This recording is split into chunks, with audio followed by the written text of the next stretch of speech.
Mas nós vamos à palavra, não é? Eu posso continuar com esse microfone, tá bom? Ok. Então vamos abrir a palavra nesse momento, na primeira carta aos Tessalonicenses, capítulo 5. 1 Tessalonicenses 5. Nós vamos ler a partir do versículo 12. O material estará sendo aqui projetado para que os irmãos acompanhem a explanação desta mensagem bíblica. E o texto nós vamos ler na própria Bíblia, tá certo, irmãos? Então, abra sua Bíblia aí. 1 Tessalonicenses 5, de 12 a 23.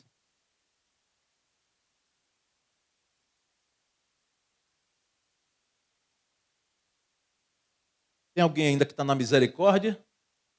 Às vezes os pregadores, alguns, eu não costumo fazer isso não, né? Quem encontrou, diga amém, né? Quem não encontrou, diga misericórdia. Eu não sei inventar esse negócio, mas tem alguém na misericórdia ainda? Ainda não, né? Já encontrou?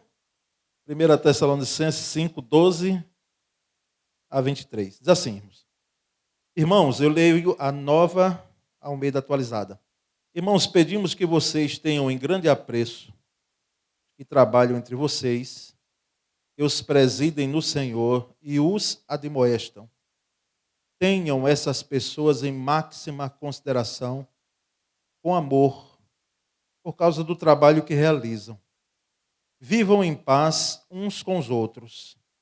Também exortamos vocês, irmãos, a que admoestem os que vivem de forma desordenada, consolem os desanimados, amparem os fracos e sejam pacientes com todos. Tenham cuidado para que ninguém retribua aos outros mal por mal. Pelo contrário, procurem sempre o bem uns dos outros e o bem de todos. Estejam sempre alegres, orem sem cessar. Em tudo deem graças, porque esta é a vontade de Deus para vocês em Cristo Jesus. Não apaguem o espírito, não desprezem as profecias, examinem todas as coisas, retenham o que é bom, abstenham-se de toda forma de mal. O mesmo Deus da paz o santifique em tudo, e que o espírito, a alma e o corpo de vocês sejam conservados íntegros e irrepreensíveis na vinda de nosso Senhor Jesus Cristo. Amém, irmãos? Vamos orar um pouco mais, Senhor. Aqui em Tua presença estamos e te pedimos, ó Deus, a Tua graça sobre nós, quando vamos ouvir, ó Deus, essa explanação bíblica e esse Teu servo que vai pregar, que vai fazê-la. Me dê graça para que eu possa fazer, Senhor, realizar a explanação na fidelidade do texto. Ó Deus, permita que eu não fale de mim mesmo, e sim da Tua palavra. E o que o Senhor faz e o nosso dever na vida cristã, baseados na Tua palavra. Essa é a nossa oração em nome de Jesus. Amém. Graças a Deus, irmãos. Então aqui nós temos essa carta a essa igreja em Tessalônica. A igreja em Tessalônica é interessante, ela foi fundada em 3 semanas. Foram 3 sábados que o apóstolo Paulo foi ali na sinagoga, porque tinha uma comunidade de judeus em Tessalônica, e em 3 sábados seguidos ele ali vai para aquela sinagoga, e ele explana ali o evangelho, e depois aquela igreja é formada depois de 3 semanas. Era uma igreja operosa, quando você vai ver no capítulo 1, versículo 3, era uma igreja que ela tinha uma fé operante, uma fé em atividade, era uma igreja que procurava demonstrar amor, embora tinha divisão nela, tinha alguns que estavam bicudos uns com os outros, e nós vamos ver lá no capítulo 5 aqui, o apóstolo Paulo deixa isso claro. E, irmãos, essa igreja, de fato, ela foi uma bênção, né? Ela foi uma bênção na vida, inclusive a igreja em Tessalônica, ela serviu como modelo para outras igrejas, né? Então, nós percebemos aqui, no final desse capítulo 5, mais do que conselhos, porque conselhos, convenhamos, se eu lhe dou um conselho, você cumpre ou você faz se você quiser, Não é? Você diz, não quero seguir aquele conselho. Embora nós, pastores, procuramos sempre, né, aconselhar, quando é um aconselhamento pastoral, bíblico, aconselhar na palavra. Mas conselho você não está obrigado a fazer. Então é mais do que conselhos. É mais do que o apóstolo chegar e dizer, olha, isso aqui eu quero deixar com vocês como alguns conselhos para que vocês possam, querendo, né, possam cumprir. Não. Por isso que o tema da mensagem é exortações cristãs. São admoestações, tá certo? Exortações. Ele está dizendo, olha, nós precisamos fazer isso. E vem de uma forma imperativa em muitos dos textos que nós já lemos aqui, vamos rever. Né? Então, aqui nós temos cerca de 3 aspectos que nós precisamos aqui colocar, né, dentro desse texto, em relação, primeiramente, dos crentes com a liderança da igreja. E os 2 versículos, não é, que nós colocamos ali, eles têm a ver com isso. A relação dos crentes em Tessalônica com a liderança da igreja em Tessalônica. E como a Bíblia, a palavra de Deus, ela trabalha com princípios, né, e com preceitos, nós sabemos que não foi só para Tessalônica. Não é em vão que nós estamos com a Bíblia aqui. Por quê? Porque esses princípios, esses preceitos, essas exortações, essas admoestações, elas são para nós hoje, enquanto igreja de Cristo. E o versículo 12, tá certo? Volte para a Bíblia aí e veja irmãos, né? Irmãos, é a primeira expressão que o apóstolo Paulo usa nessa versão aqui. E o apóstolo Paulo usa nas suas cartas, de forma considerável, a palavra irmãos, tendo em mente a igreja uma família, uma grande família, não é? Uma família onde, na realidade, existem irmãos na fé. Por isso que ele chama irmãos, não é? Pedimos que vocês tenham em grande apreço os que trabalham entre vocês. É bom notarmos aqui que o apóstolo Paulo, ele até poderia usar da sua autoridade e dizer, olha, eu ordeno. Mas não, ele pede, ele roga, não é? E é bom quando a gente pede em vez de ordenar. Em algum momento é preciso ordenar. Quem aqui já passou pela vida militar sabe disso. Não existe o pedido, não é, meus irmãos? Existe a ordem que vem de cima devido ao sistema hierárquico. E em alguns momentos também. Na vida eclesiástica, não é? Existem ordens. Mas como é bom no convívio entre os irmãos, no meio da igreja, quando mesmo que aquele está investido de liderança, ele pode rogar, ele pode pedir. Não é? Olha, irmãos, eu estou pedindo aos irmãos, estou rogando aos irmãos, não é? Em vez de dizer, olha, faça isso, tem que fazer aquilo outro. Não é? Salvo em exceções, não é, que exigem, não é, uma contundência maior. Então, o pedido do apóstolo Paulo é o quê? É de que a igreja ela tenha em grande apreço os que trabalham na igreja. Grande apreço, em grande consideração. Não é? Aqueles que estão na liderança da igreja. E aqui eu entendo não apenas pastores, não é? Mas também diáconos e diaconisas, que são os oficiais de uma igreja batista. E assim também, vamos dizer, a ramificação dos ministérios e departamentos que a igreja tem. Porque existem outros líderes. Não é? Então, é preciso ter esse apreço. Tem gente que é insubmissa, não é? Ela tem dificuldade de submeter-se à autoridade. Isso não é só na igreja, isso muitas vezes é até no ambiente de trabalho, é no ambiente familiar. Não é? Pessoas que elas não apenas elas estão à procura dos seus direitos, porque se for à procura dos direitos é bom, não é? Porque se o seu direito está sendo lesado, que bom, confronte e busque aquilo que lhe é de direito, mas não é isso, muitas vezes, que a gente vê. A gente vê gente, às vezes, insubmissa no meio da igreja, que é um reflexo daquilo que ela é, muitas vezes, na vida dela e na família. Isso reflete na igreja. Pessoas que não têm um apreço pela liderança. Eu dou graças a Deus, irmãos, particularmente, que nessas andanças pastorais aí, congregações, né? Não teve assim muita gente. Teve gente que às vezes a gente teve que sentar um pouco, dizer, ó, meus irmãos, eu quero dizer a vocês o seguinte, que a minha forma de ver Bíblia é isso aqui. Né? E não foi necessário muitas vezes. Porque, graças a Deus, na igreja, esses são em menor quantidade.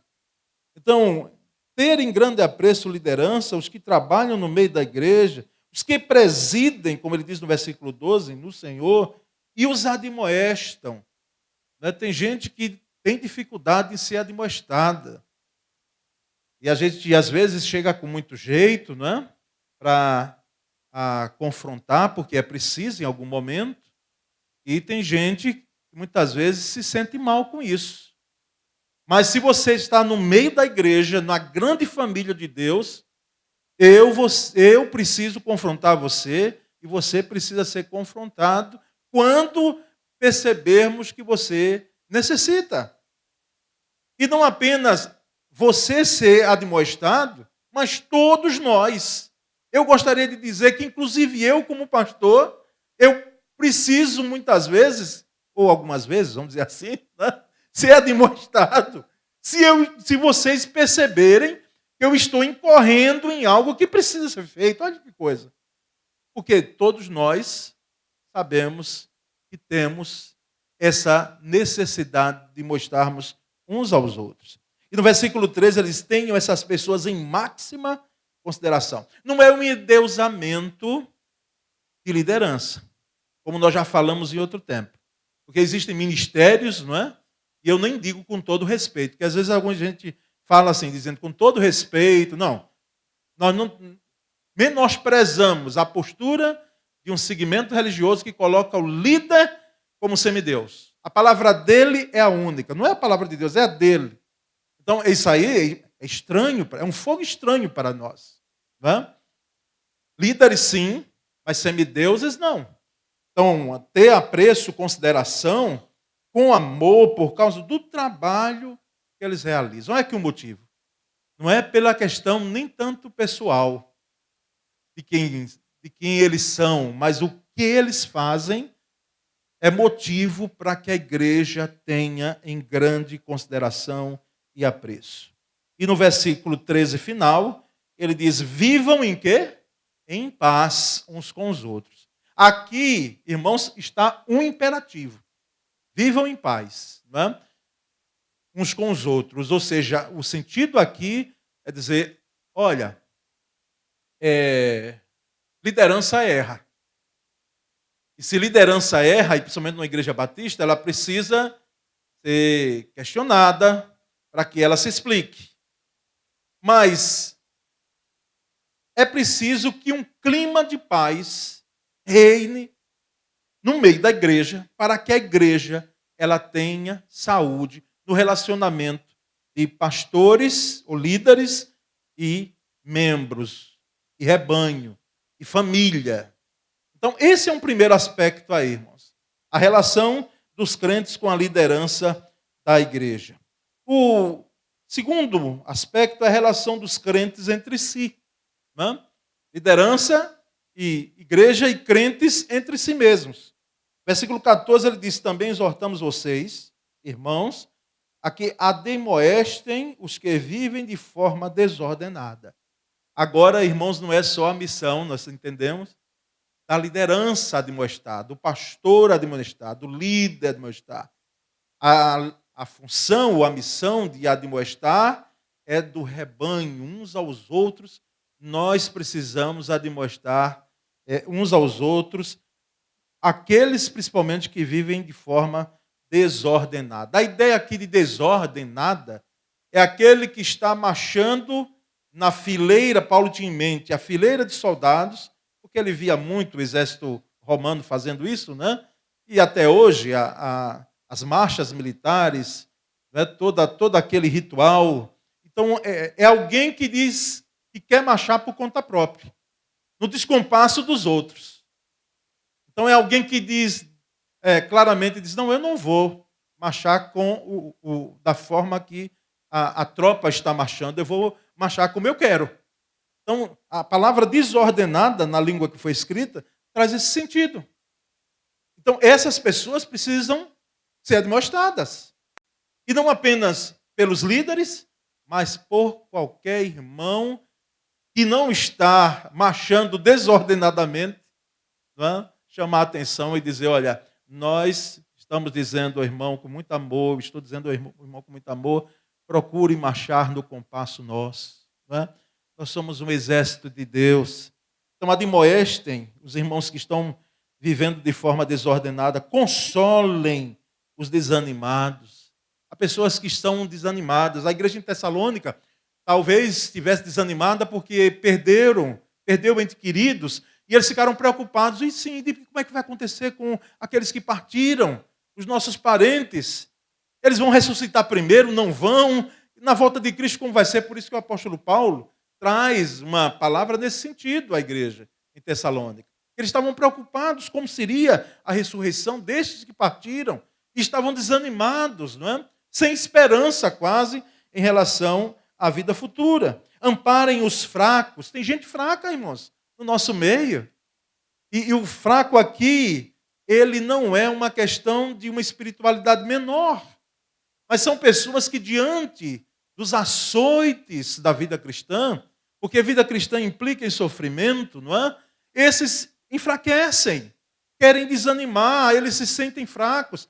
E em vez da gente dizer, ei, isso aí está errado, você tem que ser forte, meu irmão, não é? Levanta a cabeça, muita fé, não é? O nosso Deus pode tudo. Eu sei, nós sabemos tudo isso, mas isso não vai ajudar nada aquele que está fraco. Aquelas pessoas que estão fracas, elas precisam na realidade, na nossa presença. A nossa presença.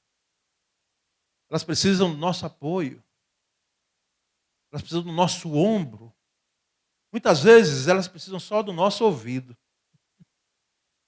Às vezes acontece isso em gabinete pastoral. Não é sempre, mas às vezes uma pessoa senta. Como eu sou pastor da primeira igreja, às vezes atendo gente que é da comunidade, eu não conheço. Mas chega e vem. Agenda e vem. E às vezes senta e só fala. No final, eu tendo a oportunidade, eu falo. Tem gente que muitas vezes só chora. E o choro fala. São pessoas que são enfraquecidas. Muitas vezes na fé, enfraquecidas na esperança, desanimadas, enfraquecidas. Então, elas precisam ser amparadas, irmãos. E não criticadas. E não criticadas. E sejam pacientes com o quê? Com todos. Ou paciência abençoada, maravilhosa, que exige muitas vezes da gente. Exige, irmãos. Não adianta você dizer, não, isso aqui eu sou a PhD em paciência. Não é não, meu irmão. Não é não. Nós não somos não, pacientes não. Porque nessa celeridade que nós temos na vida, não é? Muitas vezes, se as coisas demorarem muito, a gente quer que tudo seja no ritmo rápido. Tudo célere, não é? O elevador não pode demorar muito. Você diz logo, mas que demora? Celular? Ai, meu pai. Não é? Outras coisas da vida, um computador. Por quê? Porque faz parte dessa celeridade nossa. Eu não estou dizendo que isso necessariamente é errado, não. Porque a gente quer agilidade. Mas o ruim é quando a gente quer trazer essas questões para a vida espiritual. E a gente diz, não, tudo tem que ser no seu devido tempo, né? E ocorrer assim, como se fosse tudo metricamente feito, uma forma retilínea, não pode ter curvas. E nós sabemos que paciência passa por aí. E que maravilhoso o apóstolo Paulo foi. Paciência com quem? Com todos. Paciência com todos. Com todos. Versículo 15, nessa relação dos crentes entre si, ele vem e diz, tenham cuidado para que ninguém retribua aos outros mal por mal. Cuidado, mal por mal. Você conhece alguém que já disse assim, você ouviu ela dizendo, deixe estar, ele vai ver como é que eu vou fazer, ela vai ver como é que eu vou agir. Já ouviu alguém assim? é alguém que intenta retribuir o mal com o mal. E aí eu lembro de um pensador que ele disse que retribuir mal com mal é demoníaco. É do diabo, é de Satanás. Retribuir mal com mal. Retribuir bem com bem é o quê? É humano. Retribuir bem com bem. E retribuir mal com bem é o quê? É divino. É divino. É fácil? Não. Mas é o que o apóstolo Paulo aqui está dizendo. Ele tinha isso em mente, olha, retribuir bem quando você recebe o mal é esse sentido divino que deve ocorrer no relacionamento entre vocês. Nessa relação entre crentes, não procurem retribuir aos outros mal por mal. Pelo contrário, é aqui. Procure sempre o bem uns dos outros e o bem de todos, não apenas daqueles que nós gostamos mais no meio da igreja. No meio da igreja, naturalmente, nós temos afinidade com umas pessoas mais do que outras. Mas isso não me dá o direito de que eu possa ter os meus queridinhos. Não é? Eu preciso amar o meu irmão independentemente de eu ter a afinidade com ele. Então, isso é maravilhoso, isso é divino. Então, esse é o segundo aspecto. O primeiro aspecto em relação à relação de liderança e igreja, né, e crentes. Segundo, agora, a relação entre crentes. E agora, um terceiro e último aspecto, a relação dos crentes com Deus. Aqui são 7 versículos. 7. Estejam sempre alegres. Todos eles no imperativo. Por isso que não são conselhos. Se vocês quiserem ficar alegres, né? Estejam sempre, alegrai-vos. Vem ele lá no imperativo. E alegria, irmãos, os irmãos sabem muito bem que é muito mais do que sorriso. Às vezes as pessoas mais sisudas, e parece que eu estou muito mais nesse meio, não sei, né? É difícil a gente se avaliar. Né? Mas eu já vi gente dizendo assim, o pastor é muito sério. Eu conheço alguns colegas brincalhões, e que eu não sei, irmão, sei daquele jeito, de jeito nenhum. Ele, como pastor contador de piada, né? Tinha um colega que contava piada, não tinha uma conversa nossa que não tivesse uma piada no meio. Eu não sei se é assim, não sei. Não é? Mas nós sabemos que a alegria não é sorriso. Sorrir é bom. Mas a alegria não é sorriso. Não é sorriso. A nossa alegria, ela não está nas circunstâncias. A nossa alegria depende, ou está baseada, vamos dizer, em uma pessoa. Jesus Cristo. Jesus Cristo é a nossa alegria. Por isso que tem um hino antigo lá do coral, que eu vou passar para a Malu para cantar esse ano. Era o hino da chamada diaconisa Nelita Socorro. Nossa alegria és tu, Jesus, fonte de vida, paz e luz. Né? Tudo que o mundo vem a dar, não pode a ti se comparar. Né? Nossa alegria és tu, Jesus. A nossa alegria é Jesus. Então, alegrai-vos. Ou seja, o apóstolo Paulo está dizendo aqui, olha, a alegria de vocês é Cristo. Ela não está baseada na circunstância, ela está firmada em uma pessoa. Segundo, orem sem cessar. A ideia aqui não é de nunca parar de orar e não fazer nada, não se alimentar, não dormir e estar orando sempre. Isso aí é uma loucura, irmãos. Não é isso que o apóstolo Paulo está dizendo. O que é que o apóstolo Paulo está dizendo quando diz orar sem cessar? É que você faça, ou não faça, aliás, como aquela pessoa que diz, não, eu vou andar agora uns 5 quilômetros, mas vou ficar o restante do ano sem andar mais nada. Ele está dizendo aqui, olha, ore hoje, ore amanhã, ore depois, ore depois, ore depois, ore de manhã, ore de tarde. Ou seja, ore sempre.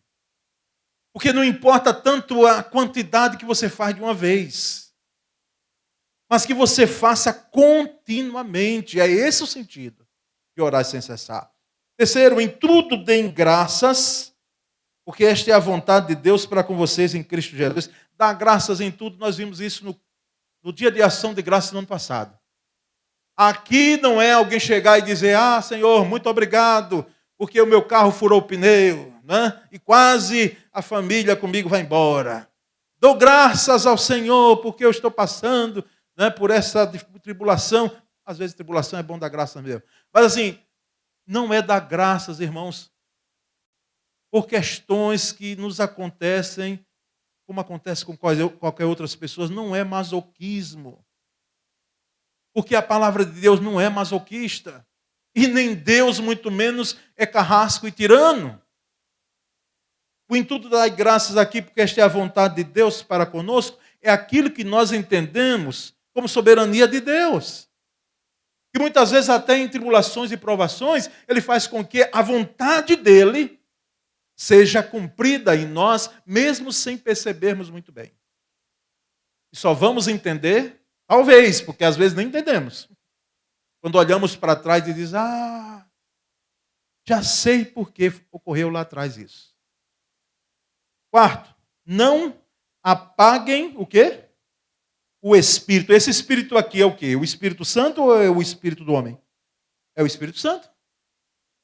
Se na sua Bíblia não estiver com letra maiúscula, não é? Embora no grego não tenha importância alguma, mas para a língua portuguesa tem, por isso que aqueles biblicistas colocaram com letra maiúscula Espírito. É o Espírito Santo, não apaguem o Espírito. A ideia aqui não é que o Espírito Santo é tão fraquinho que eu possa apagar. Olha, já pensou? Eu tenho o poder de apagar o Espírito Santo. Quem somos nós? Não é essa a ideia. É que falta combustível. Porque a ideia aqui é daquela lamparina que tinha o pavio e tinha vou usar o querosene, não é? Porque se usava lá na Palestina outro tipo, o azeite, não é? E outro tipo de combustível. E aí a ideia era que não tinha mais combustível. Os que alcançaram aqui candeeiros, porque alguns não pegaram candeeiros, né?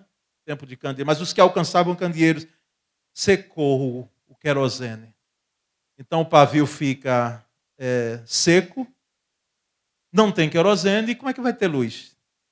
Então a ideia de apagar o Espírito aqui é dizer, olha, mantenha o seu vaso, a sua vasilha, o seu candeeiro aceso, com combustível. Não é? Essa é a ideia. Quinto, não desprezem o quê? As profecias. Profecias, irmãos, nós sabemos que ela tem, é claro, um sentido daquilo que vai acontecer, isso mais precisamente no Antigo Testamento, mas notem que os profetas, até os profetas do Antigo Testamento, o foco deles não era tanto, vai acontecer isso, vai acontecer aquilo, vai acontecer aquilo. Não. Eles diziam, olha, se não houver arrependimento, vai acontecer isso. Mas qual era o propósito dos profetas? Era que o povo se arrependesse. Então, a profecia, hoje, ela é aquilo que a palavra diz. O profeta de Deus hoje é aquele profeta que fala as coisas de Deus, como foi antigamente. É aquele que se levanta em nome de Deus, com assim diz o Senhor, pregando a palavra de Deus. Essa é a profecia. E não tanto as questões futuras que nós achamos. Então, não apaguem o Espírito, não desprezem as profecias. Não é? Não desprezem as profecias. Aquilo que Deus está falando. Aquilo que Deus levanta em uma pessoa e ministra na palavra. Sexto, examinem todas as coisas. Tenham o que é? Bom, examinem todas as coisas. Irmãos, ou internet. E vamos parar com esse negócio. Não, a internet é coisa do... Não, já foi. A pandemia já mostrou que não é coisa do diabo, coisa nenhuma. Todas as igrejas usaram. Até aqueles segmentos que diziam, olha, não pode ter TV em casa porque é do diabo. Todos eles se utilizaram. Agora é uma faca de 2 gumes, né? Uma espada de 2 gumes, uma do mal e outra do bem. Por quê? Porque nós sabemos que tem coisa podre. Então precisamos filtrar. É na TV, as denominações, os segmentos religiosos estão lá. Dia desse alguém passando que disse que por um uma dessas nossas avenidas aqui, alguém parou de uma igreja que não é uma igreja evangélica, inclusive é um segmento oriental, e a pergunta foi: você quer oração? Você quer oração? Hã? Isso era um termo, oração era um termo de evangélicos. Até os católicos usavam reza. Hã? Então, é preciso examinar, como os bereanos, examinem todas as coisas. Examinem aquilo que está sendo pregado. Examine, meus irmãos, por favor, a minha pregação e a pregação dos pastores que estão aqui. Não é no sentido de dizer, vou ver aqui o que é que o pastor Flávio ele vai errar. Né? No início do ministério, alguém que contou quantos né eu disse. Né? Aí depois do culto ela chamou, ainda bem que... Ela disse, pastor, o senhor falou não sei quantos né. Eu ia responder mais forte. Mas eu pedi a paciência de Deus. Ele disse, minha irmã, a irmã só aprendeu esse e saiu da pregação. Né? Quantos né? Mas assim, examine, irmãos, porque quando nós sabemos o que é que fala as Escrituras, quando a gente ouve algo que destoa, chega, dói o ouvido. Dói o ouvido. Quando a gente ouve algo que a Escritura não diz, dói o ouvido e dói o coração. Então é preciso que nós examinemos e vamos reter o que é bom. Tá certo? Reter o que é bom. Esse reter o que é bom aqui, na realidade, é aquilo que me edifica. Aquilo que me edifica. E sétimo e último, abstenham-se de toda forma de mal. Abstenham-se de toda forma de mal. Toda forma de mal. Ter amigos é bom. Sentar com amigos para conversar é bom. Mas abster-se de uma forma de mal é como ocorreu com alguém no passado, compartilhando comigo uma experiência nefasta que ele teve. Amigos sentaram, colocaram bebidas alcoólicas na mesa, ele não toma e colocou um refrigerante no copo que parece a cerveja. E alguém passou da igreja, olhou, tinha na realidade as bebidas, mas ele estava tomando refrigerante. E aí foi contar para a liderança. Só vi fulano de tal, né, lá na mesa, tomando tal, todas, não é? Então ali, na realidade, você me diz, mas ele estava tomando cerveja, ele está no direito dele. Que mal tem? É uma aparência do mal. É uma aparência do mal. Abster-se da aparência do mal, muitas vezes, é aquilo que, aos seus olhos, não tem mal algum. Mas às vezes a gente não faz para que não configure o mal. Porque a aparência do mal já é ruim. E que pode levar ao mal de fato. Então, abstenham-se de toda forma de mal. E aqui o apóstolo Paulo está dizendo não da aparência, mas do mal mesmo. E aí nós vamos, irmãos, a considerações finais no último versículo, 23. Vamos ler juntos aí esse 23? Mesmo Deus da paz, o santifique em tudo, e que o espírito, a alma e o corpo de vocês sejam conservados íntegros e irrepreensíveis na vinda de nosso Senhor Jesus Cristo. O que é que o apóstolo Paulo aqui, com essas exortações, ele almeja? Ele tem em mente. E deixa nítido para a igreja em Tessalônica e para nós. É a santificação. O processo de santificação. Salvação é ato. Justificação é ato. Mas santificação é processo. Santificação é uma caminhada. O mesmo Deus de paz o santifica em tudo. E aí ele vem, e alguns dizem, Paulo era tricotomista, né? Ele via o ser humano como corpo, alma e espírito. Só que em algumas cartas, algumas cartas dele, ele vai dizer só espírito e corpo. Então aqui, irmãos, eu particularmente penso que a tricotomia é uma das respostas. Mas aqui, Eu preciso ser fiel ao que os comentaristas sérios bíblicos dizem. Aqui o apóstolo Paulo diz, não, eu sou tricotomista. Não. Ele quando usa espírito, alma e corpo, ele quer dizer todo o nosso ser. A integralidade do nosso ser. Porque se você pensa que o homem só é feito de espírito e corpo, ou de alma e corpo, você não está errado. Porque na Escritura nós temos isso, e vários textos, diga-se de passagem. Aqui o apóstolo Paulo, ele não estava defendendo a tricotomia. Ele estava dizendo, olha, que Deus nos santifique inteiramente, integralmente. Vocês sejam conservados, olha aqui o termo, íntegros, inteiros e irrepreensíveis. É isso mesmo, irmãos? Irrepreensíveis. Na vinda de nosso Senhor Jesus Cristo. E aí nós percebemos, e vamos fazer uma ponte rápida, que não estava aqui no script. Quando Abraão é chamado por Deus, Abraão, anda em minha presença e ser perfeito. Como perfeito? Se perfeito é Deus. Quem é que é perfeito aqui entre nós? Não temos ninguém perfeito. Mas os estudiosos do texto dizem que Deus está dizendo, Abraão, anda em minha presença e seja íntegro. Seja íntegro, ou seja, procure ser todo de Deus. E não essas coisas que às vezes as pessoas querem dizer, não, eu aceito Deus como meu Salvador, mas como meu Senhor estou pensando ainda. É o todo o nosso ser.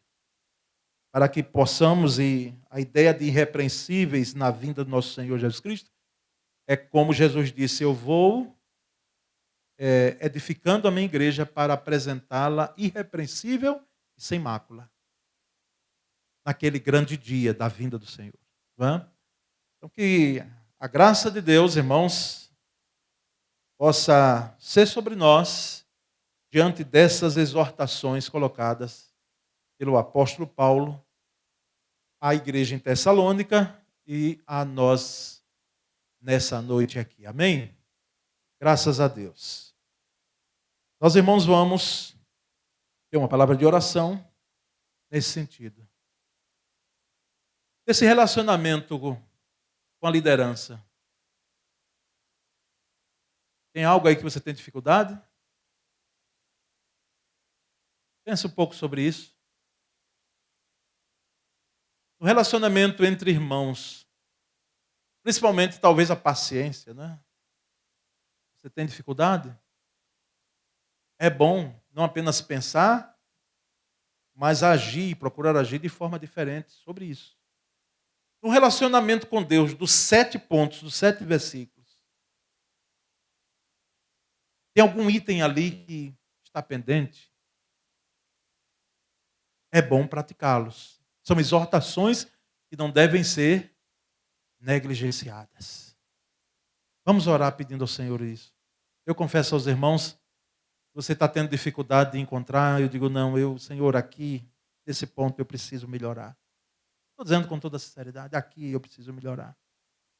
Aqui eu preciso dar um passo a mais e aqui eu preciso que o Teu Espírito Santo venha e me ajude. Me dê graça, me ajude. E eu também abrir mão de algumas questões que estão dentro do meu coração, onde muitas vezes a gente quer ser não aquilo que a palavra de Deus diz que devemos ser, mas a gente quer demonstrar a nossa natureza, às vezes até o nosso temperamento, e até tem um argumento forte. Eu não sou desse jeito mesmo, não. Com crente, irmãos, quem somos nós para dizer, não, eu sou desse jeito? Temperamento é uma coisa que é algo que você nasce e morre com ele.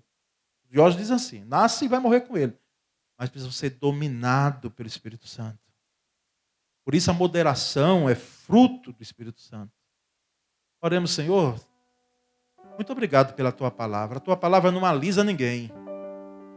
Ela vem e o objetivo dela é nos colocar em retidão contigo.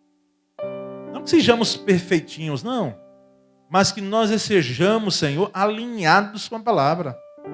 Porque quando estamos alinhados com a palavra, nós estamos alinhados com Deus da palavra.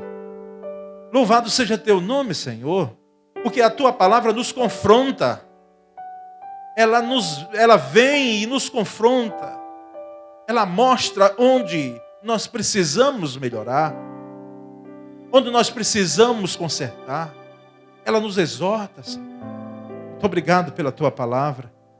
Pai bendito, nós pedimos em nome de Jesus que esses 3 aspectos, relação de igreja e liderança, em nome de Jesus, seja saudável aqui entre nós. Relação de crentes entre crentes, meu Senhor, dá-nos, ó Deus, um batismo de amor, para que possamos amar uns aos outros e irmos além das diferenças. Senhor, no relacionamento com Deus, Senhor, tenha misericórdia de nós. O Senhor que nos ama tanto, Pai, e tem todo o interesse de que a nossa vida contigo esteja ok, sem nenhuma pendência, para o nosso próprio bem e a glorificação do teu nome. Ó Deus, ajuda-nos. Nós oramos e já agradecemos em nome de Jesus. Amém.